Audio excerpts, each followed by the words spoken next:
I got to tell you honestly, I feel like this point has rubbed you in a way that kind of it upsets you. You just Has don't anyone know. surprised you like that in here? I have 2 or 3 people that I think about that if you asked me to bet money on whether or not they were going to persevere, instinctively, I would have said there's no way this person is going to last. You want to write them down on the paper so I can see? Really? Oh yeah, 100 million%. We're talking about a very weak individual who came in here Physically, you mean? and on all, yeah, absolutely, on all aspects. On all aspects. Yeah, absolutely. Dude, you know what? I see him. Cool. I'm going to sit down a bit closer to you two. Oh, I think we're on. Yeah. Coffee. Coffee is good. I always need to. Is it going? Yeah, it's going. Right. It's going. They say the first 30 seconds, Max, are the most crucial. Yeah. How do you feel about that? This is a goddamn jiu-jitsu podcast. Jiu-jitsu. And I'm not allowed to swear for the first 10 minutes. Ah, yes. Last time I succeeded. I think in this little slot here, I might have hidden our notes with the questions, but they're not here. Yeah, I think that's my deodorant. I don't know why it's there, but Epic. no, they're right here. The questions. Wow, I'm what a gonna win. get. I'm gonna get. I got it for something. What did I want? I forget. All right, I'm gonna sit back down. I think it was the paper. No, I was gonna get for something else.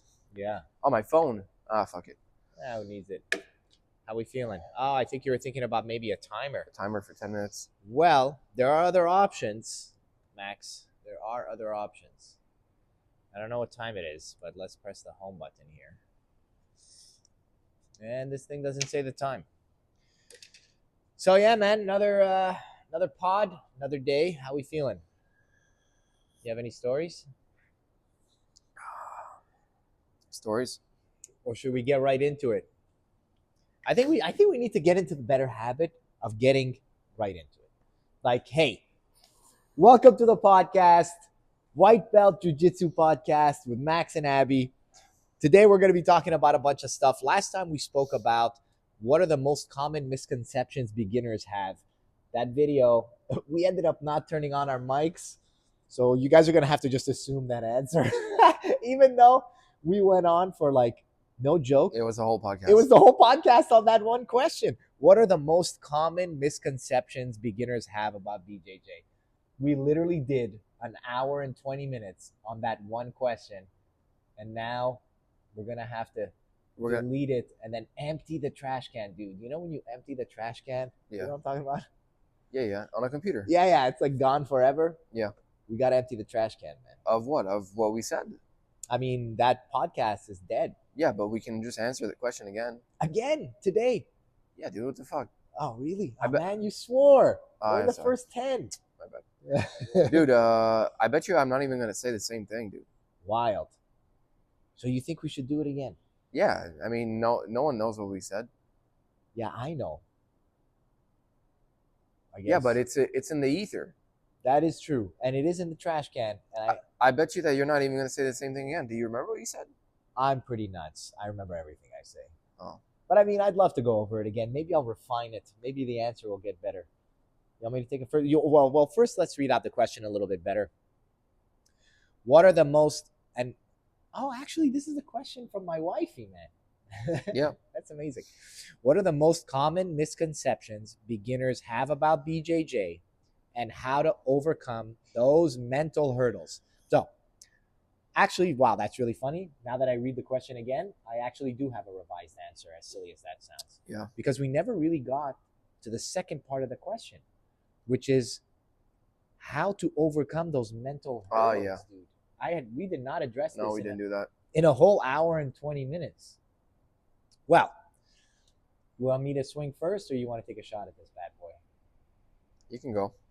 You know, the first thing that I felt was, for me, again, from my perspective, was the initial interaction that I have with anybody who wants to start BJJ.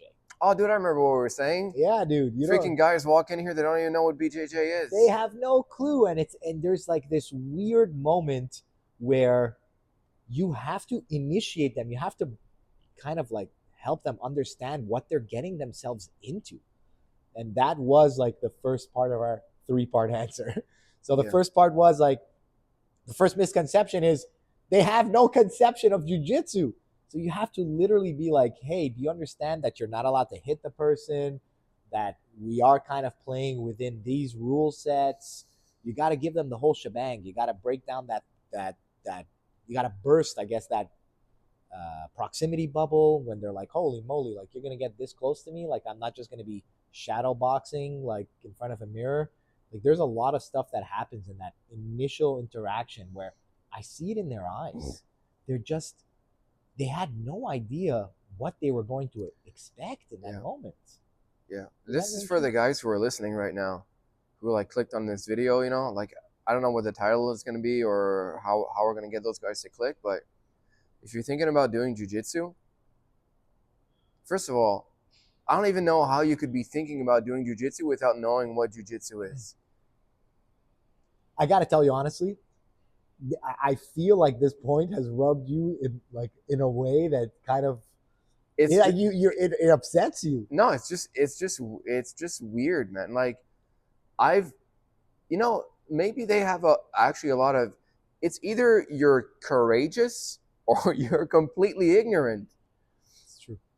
Like, man, I would love to have a life that's so like easy and fluffy, or like you know, where I just walk into a martial arts school without knowing what it is and have no fear of like not knowing like is this am I going to get punched in the face? Are these guys going to be nice to me or not nice to me?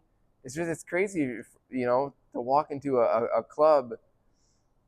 And not know. It's weird. It's weird. What's But it called? It's like happy go lucky kind of guy, you know? yeah, it's kind of like there's this the only thing that I can relativize it to is, you know, it's like all these podcasters are saying, hey, do jujitsu, do jujitsu. It's this hard thing. It's going to be so good for your life. Yeah. And then I think people just understand that's the medicine that they need.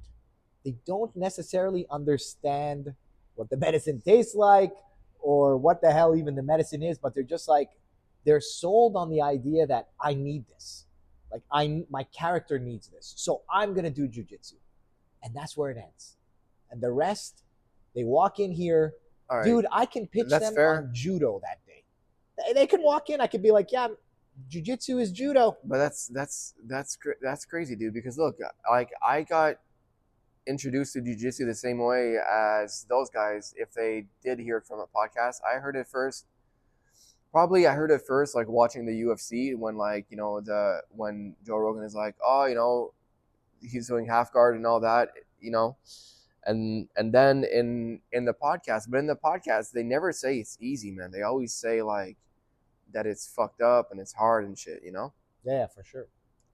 So I don't know why you would, you know, freaking YouTube a video first to see why it's harder. I don't know. You know what it is? There's an element there that's even when you watch the UFC, you cannot compartmentalize at what point are the athletes doing what art. Like, yeah, you know, he does mention, oh, half guard, close guard, he's gotta, you know, he's gonna get him in an arm triangle or whatever. But only once you start doing jujitsu do you realize, okay, well, now we're Rogan or whoever Cormier is talking jujitsu. Yeah. But initially, when you don't have any experience with any of the arts, you're just kind of like this whole thing is UFC. I don't know which parts are jujitsu. I don't know which parts are Muay Thai. I don't know. Like when he says, "Oh, he has him in a clinch," like you don't click and think, "Oh, that's a Muay Thai term," unless you do Muay Thai. And so, I think a lot of people hear jujitsu kind of like on the UFC and whatnot, and maybe they start building up an idea in their head that they believe they know what it is, but they don't really know what it is until they kind of walk in here and have somebody explain to them like, hey, wait, there's some barriers, there's some kind of like guidelines here that we need to stay within. Like you're not allowed to hit the dude. Yeah, yeah. Or there's guys that walk in here, I think, that don't realize that it's a full contact sport. you're going to be put in positions that you're not going to be comfortable in. There a lot of pressure is going to be put on you. I think that can be shocking to some people sometimes. Yeah. Or like the first time you get swept, the first time you try to stand on your feet and you're like, I have no balance on my feet. People are throwing me around left and right and I can't do shit. It's a full contact sport. Dude. But man, I really wonder it's got to be different for everyone for sure, but I really wonder what these people expect when they walk in here. I honestly, based on my experience with having spoken to almost every person that has walked through this door in the last year, 99% of them are looking for growth. It depends what kind of growth. There's 4 or 5 versions of that growth, but all of them are looking for growth. They're looking for, again, what the medicine will deliver. They're not so in tune with why jiu-jitsu, because I ask them that every time. Yeah. Hey, you could have done anything. Yeah. Why jiu-jitsu? Yeah. And some people are just like, oh, I watch a lot of UFC. Some people are like, my friend told me this would be really good for me. But really, an in-depth answer to why they chose jiu-jitsu, they don't have, because they don't know what jiu-jitsu is. They're just hearing it from someone else who is saying, hey, if you do jiu-jitsu, your life is gonna get better. You're gonna go through hard things. You're gonna understand, like, you're gonna learn more about yourself. All of the good stuff that we know come from jiu-jitsu. Yeah. They want that piece. And so when they walk in here, they really have no idea what they're walking into. They're just focused on what the outcome is that they're looking to get. And for a lot of them, that bubble gets burst so quickly that they only last 1, 2, maybe 3 classes. Howdy. How's it going? Hey, brother. How are you? Good. And so that's kind of the vibe that is one of the largest misconceptions, is that they don't realize what they're getting themselves into. Yeah. I really truly believe that. And another thing that we mentioned the other day was they don't know the time commitment that it's going to take to get good at jiu-jitsu. Yeah. So one, they don't know, honestly, in my opinion, well, not all of them, but if I'd say a good 40% of them don't even know what the sport really is. And then for a huge chunk of them, they don't realize what the time commitment is going to be for them to actually get anywhere in this sport. It's a reason why Jocko says, like, yo, jiu-jitsu is hard. You know how he says it in that voice? Yeah. Like, there's a reason why he says that. People don't clue in on that. It's 2 or 3 times a week, couple hours each shot. You're going to have to do that, honestly, for at least 5 to 10 years before you feel somewhat like you're somewhere. 5 to 10 years?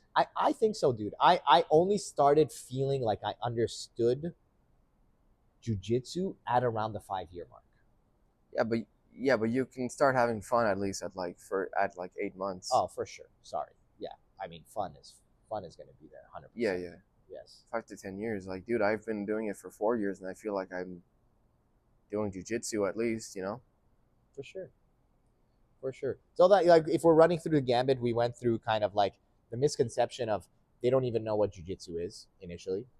The second one is they don't understand the time commitment and the commitment itself in order to kind of get anywhere in this sport.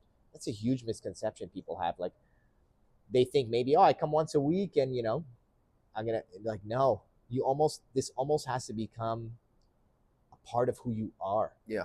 Literally. Yeah. Like, you got to drink the Kool-Aid, you got to join the cult. Like, we say that as a joke, but what we're really saying is you need to adopt the lifestyle. If you don't adopt the lifestyle, I don't think you'll ever make it. Let's say, whatever the finish line, this fictitious finish line is, like, I don't think you'll ever make it. It has to become a part of who you are. Yeah. I don't know why. I mean, I don't know if that's why. Like, people who, let's say, are smart people and, like, academically they do good, like they go to, they're at, like, a university level or whatever. Isn't that also a very hard thing to do? I mean, Like, is it? Because I think that I'm wondering is that we're saying like jiu-jitsu is hard, it takes a lot of commitment and all that, you know, it's like it takes a lot of determination and you got to be committed. But a lot of these kids that come in here, they do good in school and all that. Like, isn't that kind of the same commitment to like studying and all that, or are they just like, are they just smart, or do people get bored of that and they're like, I want to do something physical now, or well, I think that, like, I forget the name of the psychologist, but there was a lady who wrote a book about grit. yeah, And she identified and labeled the word grit as being kind of like somebody's ability to, I'm probably butchering this, but it's your ability to stick to something hard. yeah, And she's like, people who are most successful in life yeah, are those who display grit.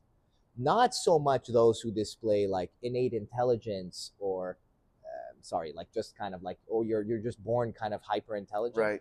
It's the grit factor is such a determining factor when it comes to success. So you're saying that there's smart people that don't need the grit just because they're smart and like in school and all that, it comes natural to them, so they can find like a lot of success in school without necessarily needing grit to get through it.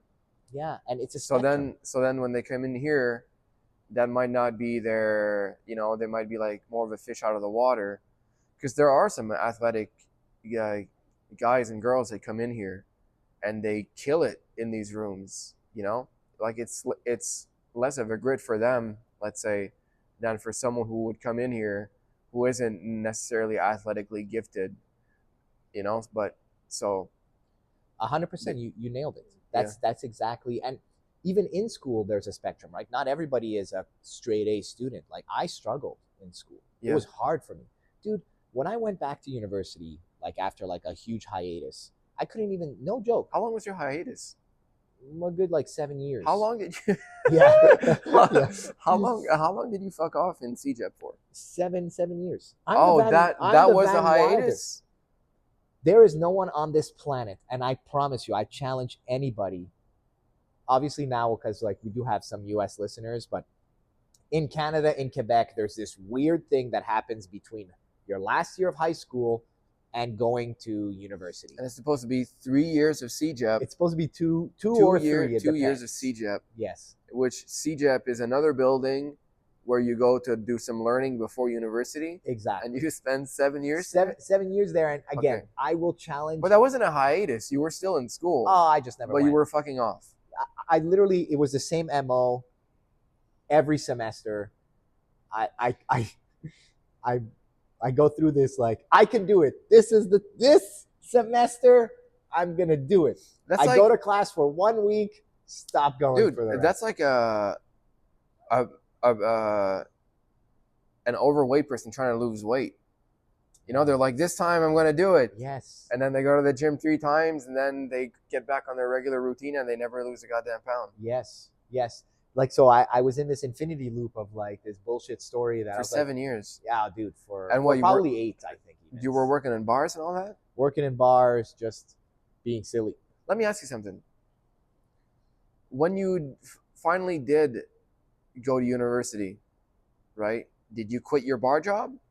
Like, did both of those things, were both of those things able to exist together, or did you eventually have to grow out your bar scene job to be able to move into the University Abbey life? Oof. University Abbey was a slow burn. I think there was some overlap there. I this is gonna sound silly, dude, but I don't really remember. I really don't. But I think there was a bit of overlap. Yeah. But I don't. There was probably a little bit of overlap, but let me ask you this also. Yeah. Talking about ladies and all that. So you met your first lady at CJEP, right?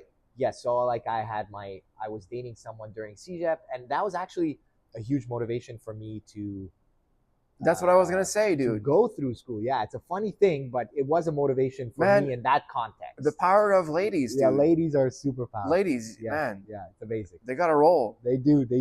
But, Dude, a man without a lady well, is a man at sea without a sail, dude. I'm telling you. I mean, that's the story you just told. yeah, I mean, but it could be any partner. As long as you have a love. male partner. I mean, male. No, like, dude.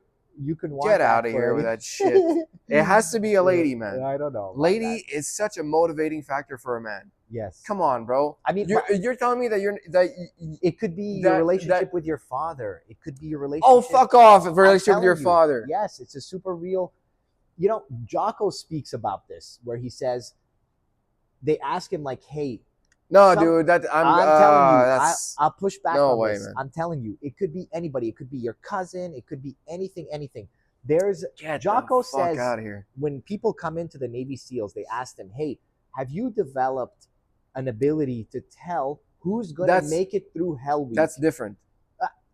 Is it? Yes, dude. Because look, you need a reason why. Yes, but okay, fine. It could be any reason. reason. No, fine. But there's a different thing, dude, because people come in here heartbroken, right? That's a motivating factor for people to come in the jiu-jitsu gym. Absolutely. And go through that grit and time. Yes, dude. I've seen that. It was me. Yeah, there you go. And I know a lot of names too. Yeah. But that's a place you go to brute. That makes that's sense. That's brooding. Yeah. When you meet a lady and all of a sudden you're like going through university, that's not brooding, dude. That's an ascension. Listen, completely agree with you. But just the same way that there's the Max that came into this room with the Max kind of backstory, there are also some who come in because they felt bullied in their younger. That's brooding, dude. Oh, I know what you mean, but does it where we end? Isn't it the same place? Yeah, it's the same place, but it's not with the same energy? with the same energy, man. You're not wrong, dude. I came in here fucking hating motherfuckers. You when you got to university, you were probably filled with love because of a lady that believed in you. Well, if I'm putting myself back in those shoes, I remember thinking, whoa, this is for me again. And people might believe this, they might not believe this. But I always say this. The biggest struggle for me in my first year of going back to school was being able to stay awake for the first 10 minutes of a lecture. You were staying up too late with your lady? Even no matter what I did. Even if I slept, these exact words, even if I slept 15 hours the night before, 15. Yeah. You put me in that class, that guy starts talking, and it's difficult when lights out. Like that is the muscle that I left dormant for the longest time. And so it's like you never trained your biceps, and then one day I'm like, I give you these 30-pound weights, and I'm like, give me 20 reps. 30 pounds is crazy. Yeah, I use the big number because you're only really going to be able to do maybe one rep. And that's if you're like leaning backwards and doing all kinds of wild shit to get through the rep. That was what it felt like trying to maintain a train of thought with a university lecturer. I was like, all right, I'm following. I'm lost. He lost me. I don't know what's happening. And it was embarrassing. Yeah. And I was like, whoa, I cannot stay awake.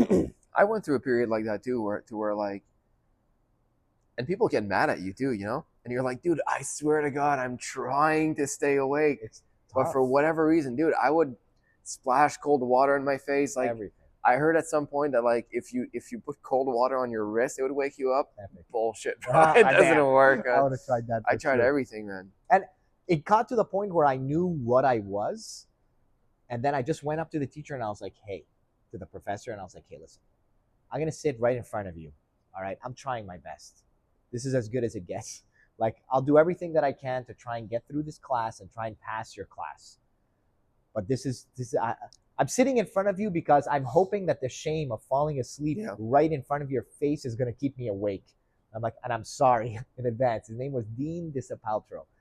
And I tried to make myself accountable in different ways.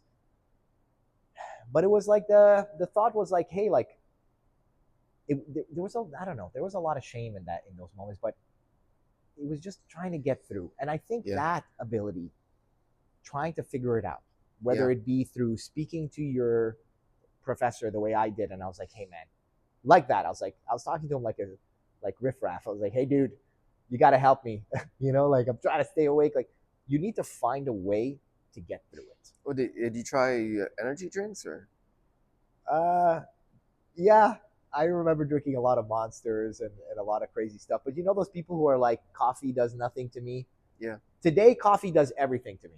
But back then, it just depends on your mindset, dude. Your brain is so powerful. If it wants to go to sleep because it perceives something as being too difficult, it's gonna shy away from that moment. Is there a private happening? Is there a private happening right now? Yeah. Okay, cool. Is it more or? Probably, yeah. And so ultimately, the point that I was like, that I took a while to get to, is that's grit. I didn't know at the time, but that mindset where I was like, I need to find a way to persevere. I talked to the teacher. I sat right in front of him so that I had shame if I literally was snoring. Like Yeah. I did everything that I could to find a way to get through this thing that for me was literally Mount Everest. It was so difficult. But that's grit. And that's why when certain people walk into this gym, I have a bias for the people who are not super athletic. And they come in and they surprise me and they make it to year one. Yeah. Yeah. It's just that's the grit. That's that ability to do something hard. And I think we all want to. Did you ever want to? I know we spoke about this a few times, but did you ever want to climb Mount Everest? No. Well, I think some of us have. I have climbed mountains. I've done a half marathon. That seemed like a very gritty thing. Mort, come say hi to the camera. The people. Yeah. You get a little high. There we go. And so I think that when people see those things, yeah, it's that I want to do something hard thing. Yeah. Like I want to prove to myself that I can do something hard. You know what I think people get out of that, now that I'm thinking, is you really get spiritually connected with yourself. When you force yourself to do something very, very difficult day after day.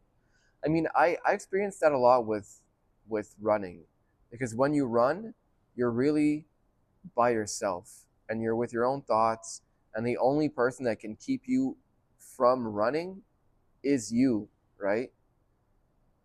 So I think that's a big thing that you get from grit. But I really got that more from running. From jiu-jitsu, I don't get it as much. I believe it. I think though or like climbing a mountain, man. It's like when you're running a half marathon or you're climbing a mountain, right? Like let's say you're climbing a mountain and it's a 3-hour climb, okay? At like an hour 45 minutes, let's say, your lower back hurts, right? Your calf is cramped up, and you start to doubt if you want to continue. It's at that moment where it's you against yourself, and you have to make a decision that I'm not going to listen to the part of myself that wants to quit, and what I'm going to do is I'm going to make it to the top of that mountain. Why? Because who cares why? Because I'm going to. Because there's something up there that I haven't experienced yet, and I have to believe that it's up there. And you keep on going for another. Think about it. You're already hurt. You're already fucked up. You're already tired. You go up there for another. You keep on going up a mountain, not knowing, dude, like there might be, it might only be getting harder, but you go up there for another hour and 25. That's where the battle is, man. That's where the spiritual growth is and the grit is, I think. I completely agree, but there is a why. There is a why, and even the statement that you just said, there's something out there. There's something up there for me. You mentioned that just now, that an experience, a spiritual kind of experience. Like you're searching. You do have a why. I know there's a why, but the why isn't always clear. You don't know what the why is. You just have to believe in it somehow. Like, Faith. yeah, it's like a thing of faith. It's like this like blind faith thing that like you keep going. Because look, like if I want to go to McDonald's, example, right? My why is the McDonald's. I know exactly it's going to be McDonald's when I get to McDonald's, right? But like some like spiritual growth thing that you would get from climbing a mountain, you really don't know, you know? Yeah. No, you're looking, but You're searching, yeah. you're searching. And like you're thinking that this thing is going to bring you closer to the thing that you're so that you're like this epiphany that you're searching for without even really understanding or know. That's the beautiful thing, man. That's like the hero's journey, if you ask me. I think you can find that on the mats. I absolutely do, and I think what you realize at some point, if you've done things, is I know this sounds very what's the best word there? Like when you I feel like I'm getting ready to disagree with you. hey, good, good, good. In French, we say "quétaine." How would I say that in English? Corny. Corny, dude. I know this sounds really corny, but the truth is that it's not. You're only going to realize it later that the real experience was the fact that you were able to stick to it and go through it. It's not what's at the top of the mountain that you're going to necessarily always remember. It's that you will have proven to yourself Yeah, yeah, that you are capable. Oh, you didn't disagree. Got you. yeah. You will have proven to yourself that you made it through something difficult. And the more, some people, like I think David Goggins calls this cookies in the cookie jar. The more cookies you have in the cookie jar, like it's like a good thing. Like he says, all these stories that he has of him persevering and doing Yeah. something difficult is the equivalent of a cookie in the cookie jar. Here's where I push back and fucking wave my fist at God, bro. There are no goddamn cookies in the cookie jar, man. You gotta like for me in my life, it's success and calamity. Success or not the oh, actually, I think they're both cookies. Calamity, it can be, It can be, but that's like God taking away your goddamn cookies, bro. yeah. You're like, are you kidding me? I just collected all these cookies. I Yeah. felt pretty good about my cookies. Yeah. And now you're saying that the cookie monster came in and ate all my fucking cookies Yes. and smashed the jar, motherfucker. Mm. And I got to build myself back up. So I don't know, man. Look, But that becomes a giant cookie. well, it's the cookie of life, dude. Yeah. I mean, yeah, it really is the cookie of life, like, and but anyways, yeah, like, jiu-jitsu can be that cookie. Look, so what we just said is that some people come in here because they got a boring ass job and they're looking for something physical, right? They're looking for like a physical challenge. They want to defend themselves. Yeah. Some people come in here because they got bullied or they got mugged on the street and they want some like physical confidence. They want to learn how to fight and how to defend themselves. Some people come in here because they were heartbroken. Or they just want to do something. They just want to exercise. That's another big one. Hey, I just want to move my body a little bit. Man, these motherfuckers that just want to exercise, dude. Yeah, it's the wrong one. That's not a big enough cookie, man. I agree. It's just wanting to exercise isn't going to give you the grit to have a person who's 40 pounds heavier than you shove his knee into your belly. I agree. I mean, I agree, but I don't know. But yeah, no. Also, yes. I mean? Also we don't know. Yeah. Also, we don't know. It can be anything. The reason can be anything. Yes. And for some people it works, and for some people it doesn't work. That's kind of like the magic of life, right? Like, like you don't know until you try it. So, I guess going back on the guy who walks in here not knowing what it is, if he actually steps on the mat and tries it out, I mean, God bless, bro. Maybe he's gonna find something that is gonna be amazing to him, and it's gonna be like the next like 4, 5, 6 years of his life. Could very well be. And the other thing is you just don't know what's inside someone. So we don't know. You just Has don't anyone know. surprised you like that in here? I have 2 or 3 people that I think about that if you asked me to bet money on whether or not they were going to persevere, instinctively, I would have said there's no way this person is going to last. And then they last and then they become like my hero. And there's something that I say. You to want to all- write them down on the paper so I can see? I mean, I could tell you off air after, but or it's because you want to. You I want mean, to it talk would. about. Yeah, it would be good for the conversation. Yeah. Really? Oh yeah. 100,000,000%. We're talking about a very meek, weak individual who came in here Physically, you mean? and on all, yeah, absolutely, on all aspects. On all aspects. Yeah, absolutely. Dude, you know what? I see him as so the opposite of that. Yeah, that's the dude, progression and the growth. I literally love that guy. Of course, he's such a loving guy, he's and a hero. He's a model, dude. He's a Captain America. He's a. I mean, yeah, he is not a bad looking guy, but that's not what I meant. He's a model within. No, I meant that. I mean also in that line, he's the model of what we want to achieve and look. Yeah, yeah, yes. Captain America is that story as well. Like kind, and I think he does have grit because he's a fucking doctor, dog. Yeah, no, I know. I'm saying that the grit is. You didn't think that his grit was gonna transfer over to this to the jiu-jitsu grit. No, you don't know that the person has grit. You don't know initially. Grit is something that's proven through time.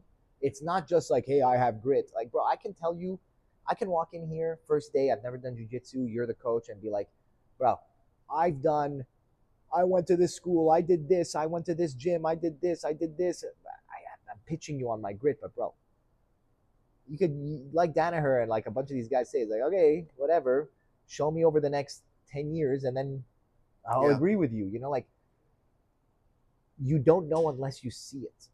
And this person, I saw it.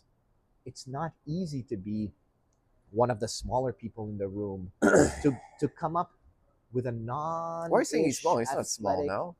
Well, I mean, again, was he smaller before? I think so. Yeah, I really do. Actually, I know so. You're coming up with a smaller build, less athleticism. You know, like we have Owen in the gym here.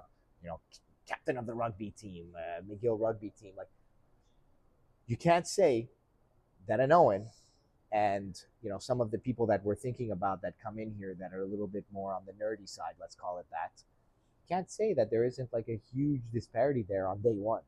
On day one, Owen's pure athleticism can carry him and make him feel pretty good about himself, whereas the other person has.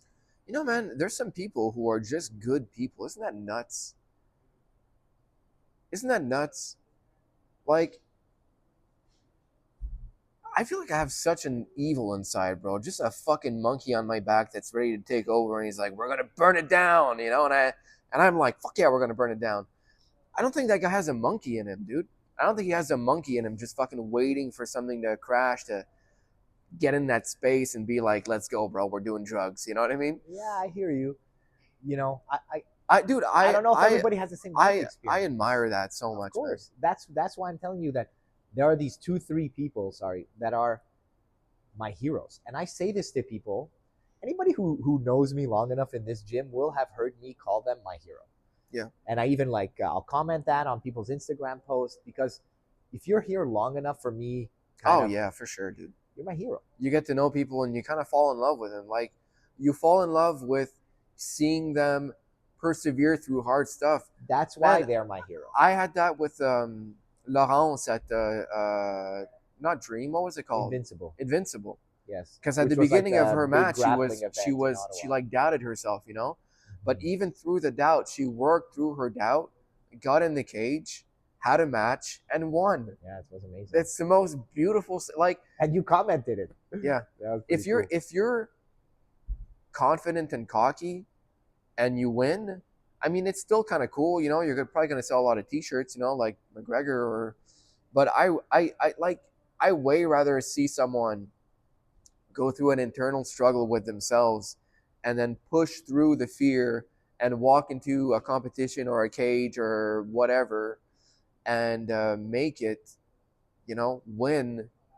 That's beautiful, bro. Dude, that's what I'm talking about. Those are my heroes. But anyone who's here long enough puts that hat on for me, and I intentionally look at them in that light, because I remember how hard it was to keep coming, to keep doing this thing that is difficult, let alone to compete kind of like at an event, which that Invincible Yeah, it wasn't an event It with was an lights, event with the catwalk, and whole all that. and a cage. Yeah. You know, like that takes a level of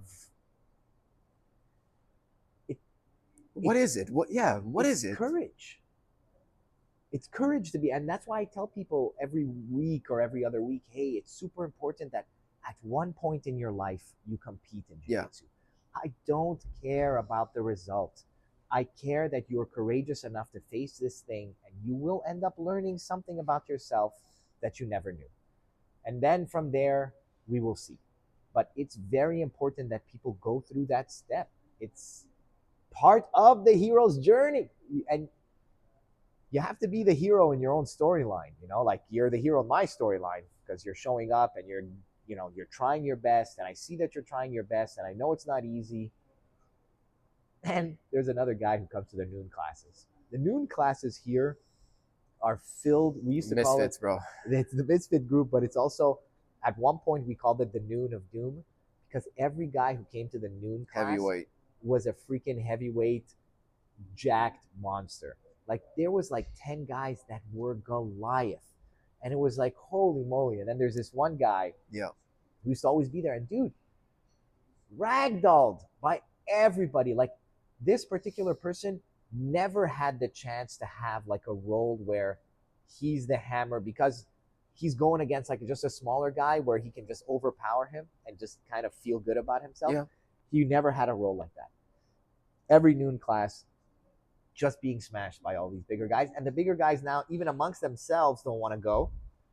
This guy, little guy, you know? And so they all wanted to roll with him like he was the, you know, basically everybody had his eye on him. Yeah. No joke, because it was the best role for all of them because they get to destroy him. And this dude, without even knowing, because he doesn't know what the experience is like in other classes, because he only came to the noon classes. In my mind, I kept saying to myself, man, he has no idea, but he is going through the firewalk in the craziest way. It could be so much easier if he was in a larger class where he had options. But he's in this class with 8 people, and he just keeps getting eaten. That is and crazy. Some of them ask him to roll twice, and he never says no. And I'm always sitting there, and I'm always nodding like, wow, this guy's my freaking hero. Good attitude, doesn't care. He's going through the fire and just keeps going and going and going. Actually, I'm going to shout him out. It's Julian. His name is Julian from this gym. He comes to the noon class. I don't think I know him. Because, again, he only comes to the noon class. Man, he has to come to the evening class. I know. Like, you know what? I don't think that's good for a person's for a person's development. Yeah, because remember you told me the story about the lobster who loses a fight. Yes. Man, if that guy loses too many fights, he's learning to lose, dude.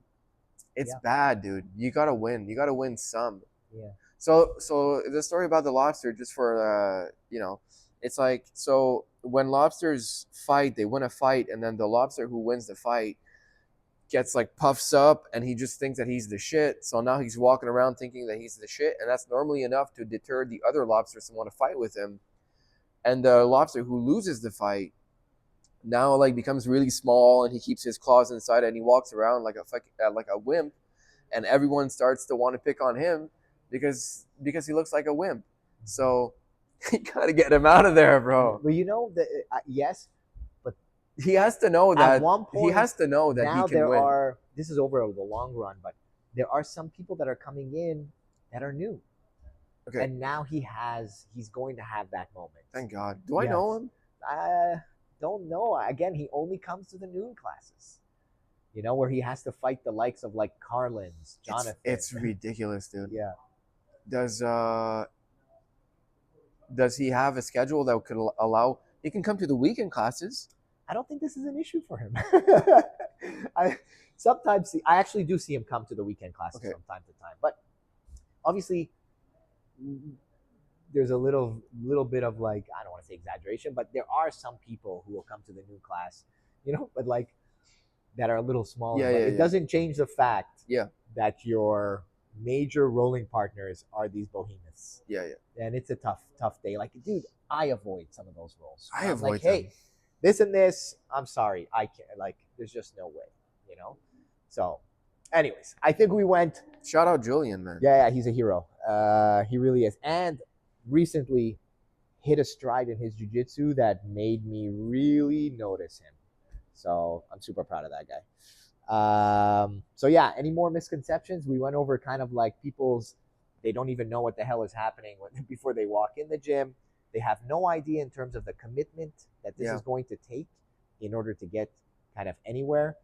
You got any more to add to that? Yeah, I mean, I guess just the other thing is that when a lot of people come in here for like the first time or the first class and all that, they think sometimes that like because they're big and they're strong and they lift weights, so they're going to be able to do jiu-jitsu and pin someone, and they think that like their strength is going to fill the hole of their of the knowledge. Okay, but when you come in here and you don't know jiu-jitsu, you're going to really suck at jiu-jitsu. That was the first thing for me. Like, I thought that because I was like weightlifting and all that, and I felt very strong, that I was going to be able to like hold my own, and it's like really far from the truth.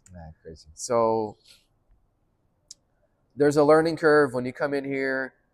You're going to get humbled. You're going to get humbled. You're going to learn pretty quick that like you need to know jiu-jitsu to be able to do jiu-jitsu, and you're going to be the nail for like, honestly, I think on average, for the average person who walks into a jiu-jitsu gym and starts from day 0, you're going to be the nail for at least 4 months, I think. You might not always be the nail with the people who started at the same day as you, but as soon as someone has a little bit more knowledge than you, you're gonna be somewhat of a nail. I feel that. I hear that. And the second part of this question that I'd love to kind of give a little bit of time towards is, how do you overcome those mental hurdles? So I think that's where you need the why. You need a reason why. Yeah. It could be anything. Because you know what it is?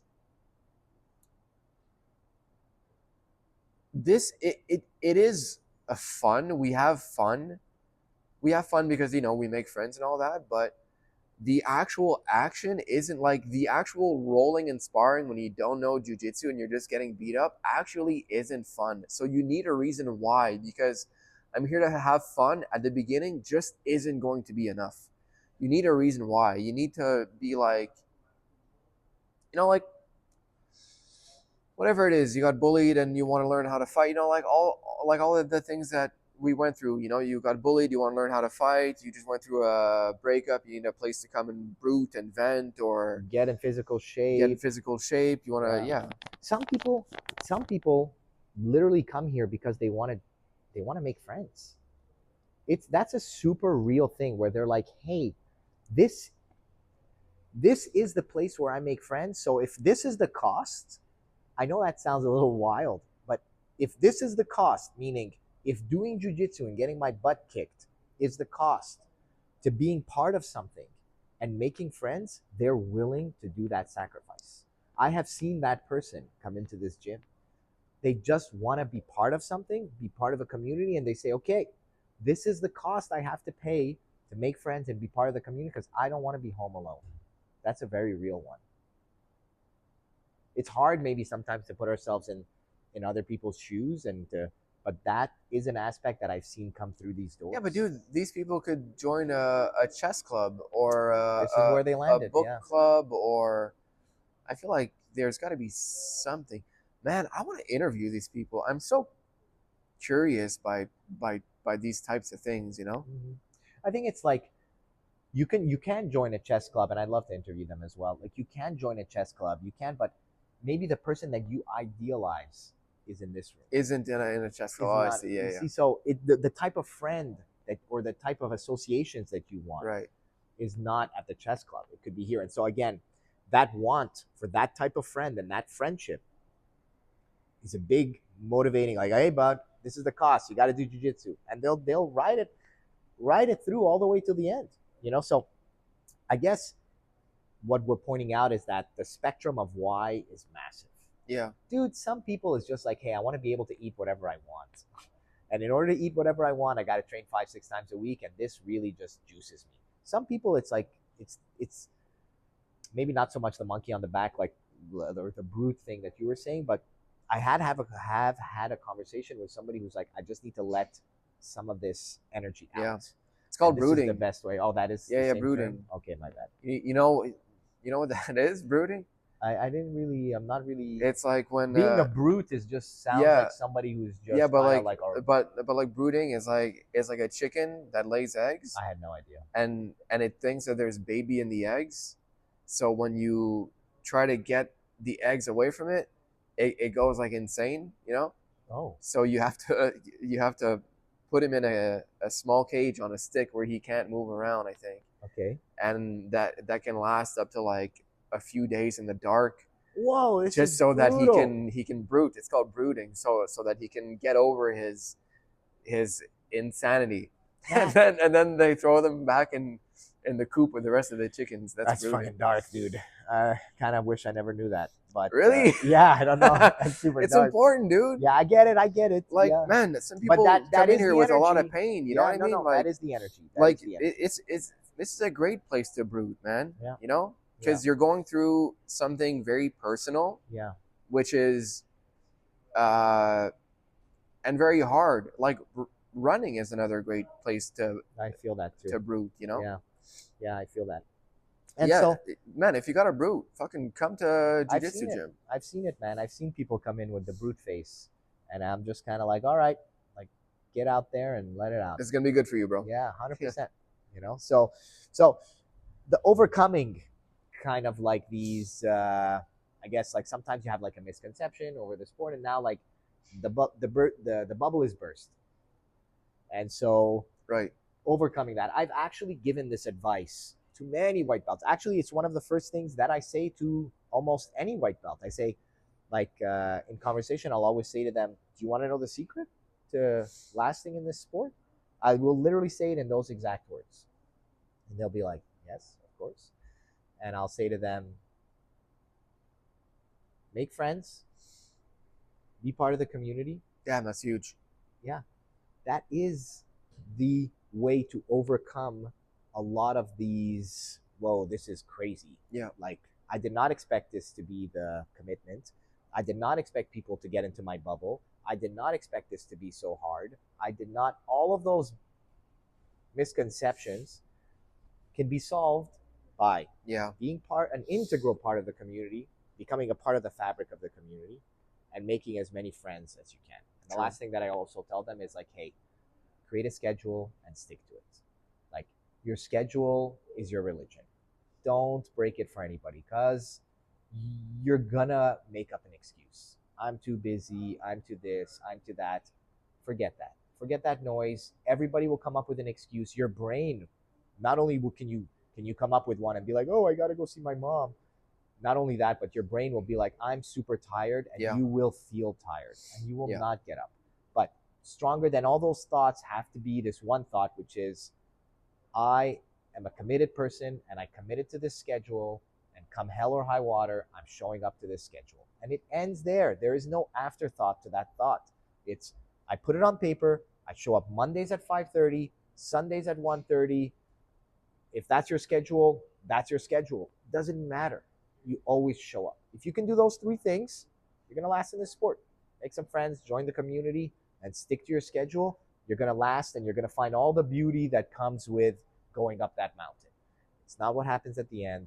You're going to realize that it's that experience that really is kind of the gift. You know, the Arabs call it the honey. You know how there's like the bee's nest at the top of the mountain, and you got to get all the way up there to get to the honey. Well, this is the honey. The honey is that you did those things. You're going to be super proud of yourself. You'll be most proud of yourself for having stuck to the schedule. You'll be so fulfilled because of the friendships that you'll have made. And when you're part of something that's bigger than you, which is the community, you're going to feel a sense of belonging. So if you just bottle all of that, I think you have a solid chance at lasting in jiu-jitsu. So that's kind of my advice for anybody who comes to the doors. Yeah, and I for sure like the most important thing is come through, even if you don't know what jiu-jitsu is. I'm gonna stop making fun of you there. Just fucking walk through the door, sign up, do a class. Even more courageous. Yeah. What the hell is this? Yeah, do a couple classes, man. Who knows? Like, this does have the potential to change your life. It does. It does. And I think that's why it becomes kind of culty, is because people who have gone through the experience of jiu-jitsu start to preach it and want it for others. They want others to have that. You know who are the biggest preachers of jiu-jitsu? White belts. Odd. I remember me. Yes. I couldn't shut the hell up about jiu-jitsu as a white belt. That's incredible. I was way more like, who wants to do jiu-jitsu? Come to my jiu-jitsu club. Fucking jiu-jitsu, fucking all day. Like, at school, I couldn't shut up about it. I was annoying, man. That's amazing. I knew I was annoying and I couldn't shut the hell up. Now, honestly, dude, you want me to be honest with you? I stopped telling people that I do jiu-jitsu because I'm afraid to be a what's it called? I'm afraid that I'm a I don't know cliche. Why. Oh, interesting. Yeah. I'm afraid that I'm the cliche jiu-jitsu guy. So I'm I'm not gonna tell this person that I do jiu-jitsu until they like me a little bit, because I don't want to be the corny jiu-jitsu guy. I love that. And I don't know if I've graduated from that. I'm still kind of, dude, I'll tell the story. When I was in Italy I went to a wedding in Italy. Yeah. Just to tell you how powerful this jiu-jitsu cult But you know what? But I'm also still sad that no one comments on my ear. But anyways. It's not so bad. I feel like this one. No, I know. I feel like your left ear, which is not the one. It's catching up? There is something happening in that top corner there, dude. I know, but yeah, not as big this as is the other first one. Oh, it was the first one. Yeah, okay, this is the second one. Most recently been noticing it a little bit more, but yeah, it looks solid. I mean, it's not black belt Mortaza years, but I gotta work on it. Yeah. So when I was in Italy, I was like, all right, as you were saying, I was at a wedding. Yeah. And I was like, Abby, you're at a wedding. We don't know anybody here. Be professional. Be professional. Let's not talk about jiu-jitsu. Yeah. We will not talk about jiu-jitsu. First person sits next to me. Like, so what do you do? I do jiu-jitsu. No, I didn't do that. But I avoided talking about jiu-jitsu the whole night. And then I ended up spending, I don't know, 90% of my night with this one dude and my wife and this guy and his wife. And the whole time I'm like, don't talk about jiu-jitsu. Don't talk about jiu-jitsu. And so we go through the whole night. And then at the end of the night, we're kind of just, towards the end of the wedding, we're laid back. Like the half Corona is kind of just hanging in my hand. I'm sitting and I actually had a cigar. He had a cigar too. And the reason why I started talking to him is because he was the guy who had the lighter for the cigar. So that's how the whole relationship at the wedding started forming. I spent the whole night with this guy, and right at the end of the night, it's been no joke, 5 hours.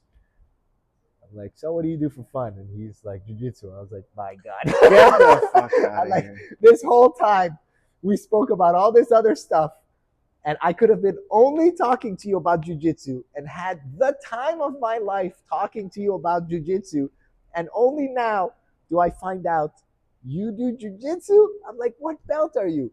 He's like, well, I'm a brown belt, but my teacher is very hard on giving belts. I'm like, how long have you been a brown belt? He's like, 7 years. I'm like, what 7 years? I'm like, hell? that's longer than I've been training. I'm like, so now obviously in my head, I'm like, you're clearly a black belt.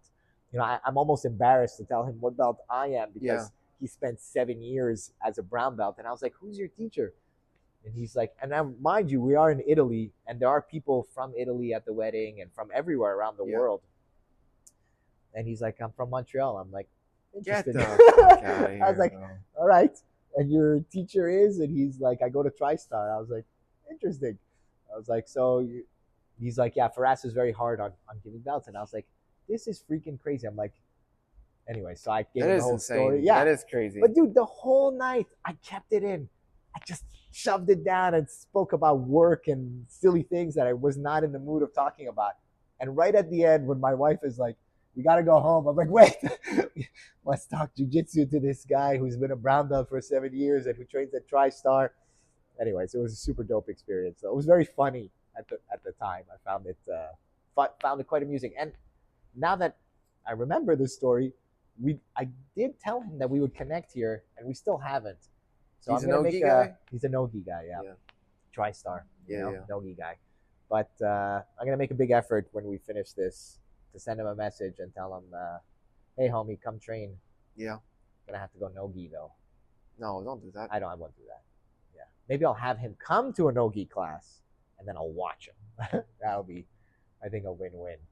So yeah. Or maybe you don't even need to connect with him. Like, I feel like a lot of times it's like that was enough. That was the moment, right? Yeah, then like, let's see where it goes. It's not gonna get better than that. Oh no. But then also, maybe you guys start $1 million business if you do invite him over. So you never know. Yeah, you never know. And the funny thing is that the person getting married, in retrospect, months earlier had told me, Abby, there's someone else at the wedding that does jiu-jitsu. So it only clicked with me kind of right at the end, right when I made the major discovery that he was that person. I didn't even remember that she had said that. Had I remembered, I would have thought that person out. Yeah. Unknowingly, he was right in front of me the whole time. He's the guy who gave my lighter. We had a bunch of drinks. He was hilarious. So yeah, that's the I think what I'm pointing out is that's the power of the cult. Yeah. Draws in the energies, and we found each other that night. That is kind of nuts, man. It was hilarious. It's very magical. Yeah. And so I don't know why I was telling that story, but mental hurdles to overcome. I guess it's the fact that you need a strong why. Yeah, I need a why. We were saying? Yeah, that's just personal for everyone, man. It is personal. If it's meant to be, dude, you're gonna hang out. If it's not meant to be, maybe you gotta go hit another bottom. You need to go find your why. Do you think maybe sometimes you gotta dig, maybe like to find that why, or while you're here practicing, or initially, or like during, or after, or before? Who knows?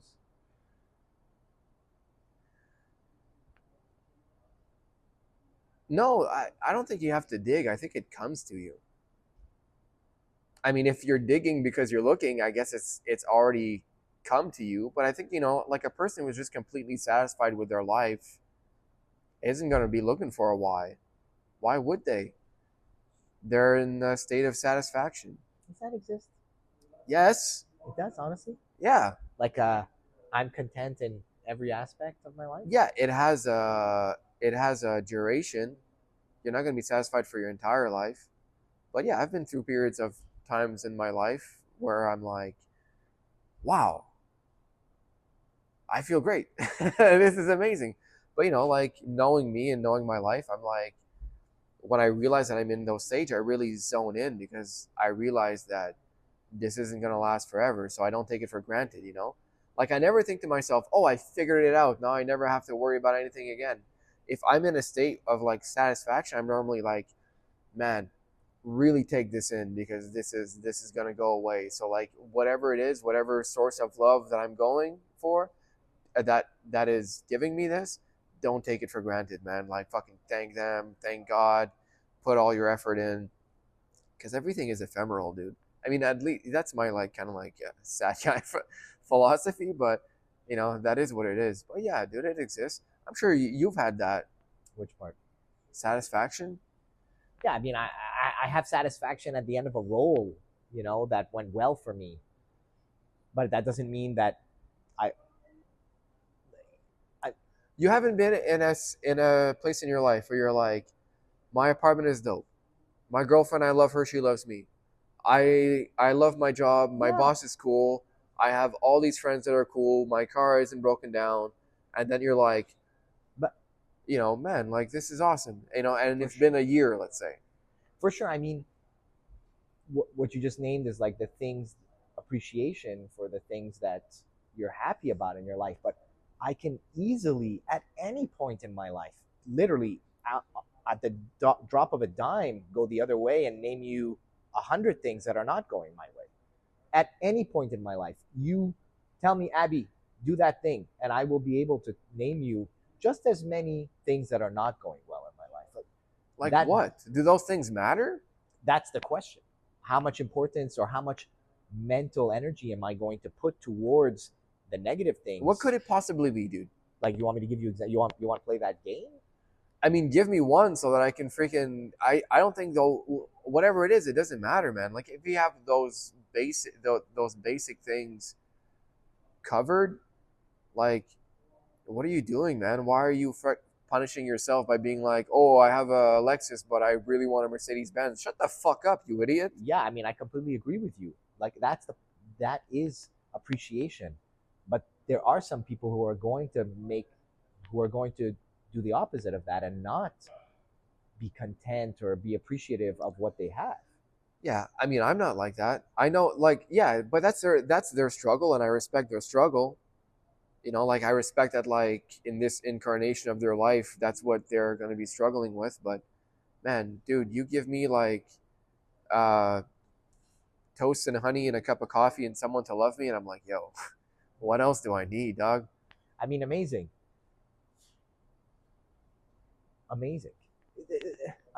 It's just, You're not like that. I think I am. I think you are, dude. I know I am actually, but I also know that there is an effort that is put towards appreciating the good things that are happening in my life versus the bad things. But there are literally always bad things happening in my life, always, at every second of the day. It's just, what do I choose to focus on? That is the ultimate question. Do I choose to focus on the things that I perceive Are as they being really negative? bad though? But that's a subjective question. They're bad for me they're bad for me at wherever point in this thing we call life I'm at. For me, they're bad. Now it could be different for somebody else, but it doesn't matter. There's like a principle here. I think it's the hedonistic principle. Oh, wait a minute. Or whatever, I think I understand. Yeah. No, you're right. Like, dude, you give a guy $1 billion and everything in the world, they're still gonna have things that they're going to be. Yeah, no, but the money is a bad example. You know, I think as humans, we're sometimes always waiting for the other shoe to drop. So even if like you and your girlfriend are like, what's kind of the thing that I said, you know, to where like I feel like everything has isn't gonna last forever. So even when you're in the good, you're like, man, I hope this lasts. As soon as you start to think, I hope this lasts, you just let in a little bit of angoisse, right? Yes. And now you're like, ah, man, you know, life is something, right? And now you're starting to measure your happiness. You're starting to measure it because you're feeling it drift away, but like in so you're doing. It's a very difficult thing. And the truth is, again, you can do that at any point in your life with anything. Anything, dude. You could be upset about your shoelaces. Isn't it funny how like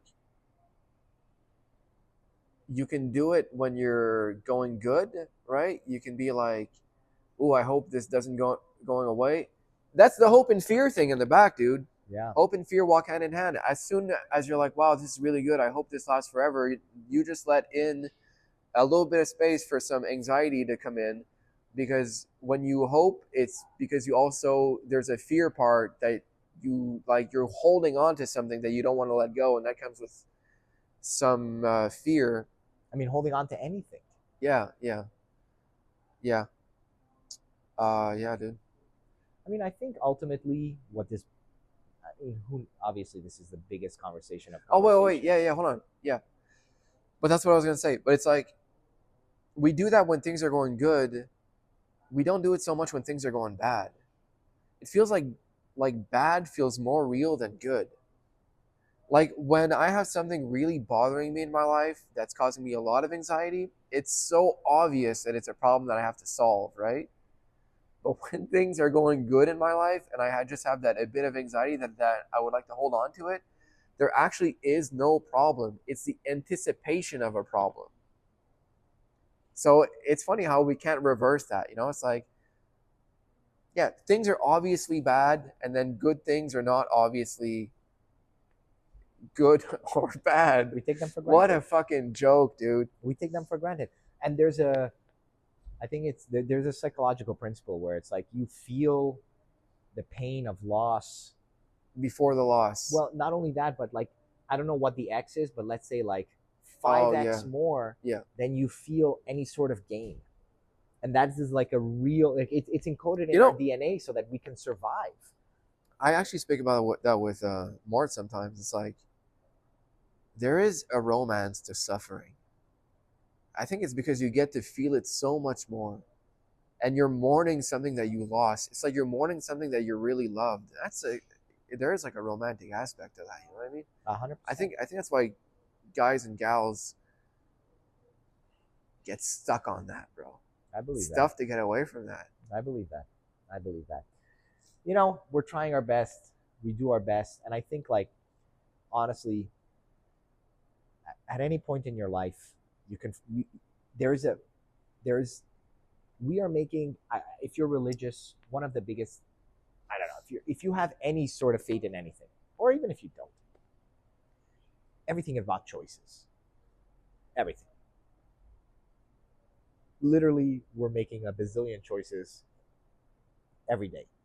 And ultimately, this is boiling down to you do have a choice in terms of what you want to focus on. You can focus on the things that will expand you and your person, or you can focus on the things that will reduce you as a person. But you know what though? That's true, but it's also not that simple because sometimes you focus so hard on the thing that will expand you and grow you as a person that you end up fighting it. Yes. You end up fighting it, dude. Like you want it so much that all of a sudden you're in a fight to get it, and it's like you're keeping it away from you because who the fuck wants to go towards someone who's like trying to get something so bad, you know? That's fair. Dude, life is a fucking joke, man. It's like when you try too hard, you don't get it. It's like you always have to be in the balance of like caring, faith, dude. Trusting that like if you do the right thing, good things will happen and not really expecting what that thing is. So nuts, dude. I mean, it's, you say it's a joke, but that is the beauty of it. Like, if it Yeah. wasn't this complex, what kind of, I mean, what would it even be?